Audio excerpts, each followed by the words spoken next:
At practice or when I'm training or during games, I switch my mind to something else. Maximus, Decimus, Meridius, and Gladiator, picking up the dirt, smelling the dirt, it's go time. So that was my mental switch. It was like an actor getting ready for a film. You gotta put yourself in that cage. When you're in that cage, you are that character. And then when you leave there, it's something completely different. But when I'm in that cage, bro, don't fucking touch me, don't talk to me. And from there, I just went to work. I stayed with it, I kept practicing. I think that's when the idea of understanding a long-term view became important, because I wasn't going to catch these kids in a week. I wasn't going to catch them in a year, right? So that's when I sat down and said, okay, this is going to take some thought. All right, shooting. All right, let's knock this out. Let's focus on this half a year, 6 months, do nothing but shoot. After that, all right, creating your own shot. When I came back the next summer, I was a little bit better. And then the next summer I came back, I was a little better. And then 14 came around, and then I was just killing everyone. And it happened in 2 years. And I wasn't expecting it to happen in 2 years, but it did, because what I had to do was work on the basics and the fundamentals, while they relied on their athleticism and their natural ability. And because I stick to the fundamentals, it just caught up to them. Like right when I was turning 14, I became the best player in the state.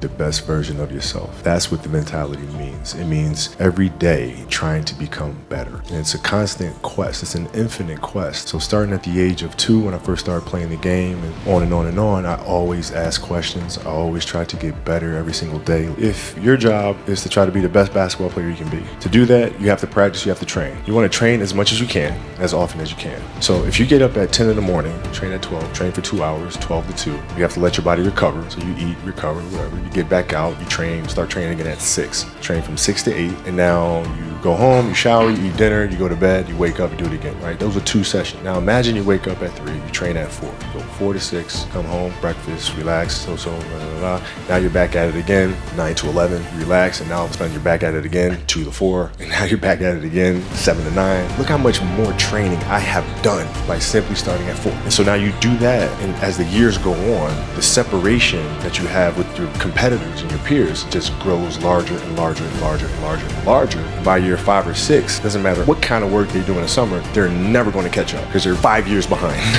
So it makes sense to get up and start your day early because you can get more work in. If I do this consistently over time, the gap's just going to widen and widen and widen and widen and widen, and they won't be able to get that back. This means putting yourself out there and going for it. No matter what, go for it. Not for anybody else, but for yourself. It's your job to be in shape. It's your job to be strong enough to perform at that level every single night. And as a competitor, I'm not ducking shit. Like, okay, there's a lot of days where, you can rest and recover. Today ain't one of them. Your back can bother you any other day. That shit ain't bothering me today. You gotta set the example. This is another obstacle. This obstacle cannot define me. It's not gonna cripple me. It's not gonna be responsible for me stepping away for the game that I love. I'm gonna step away on my own terms. And that's when the decision was made that, you know what, I'm doing it.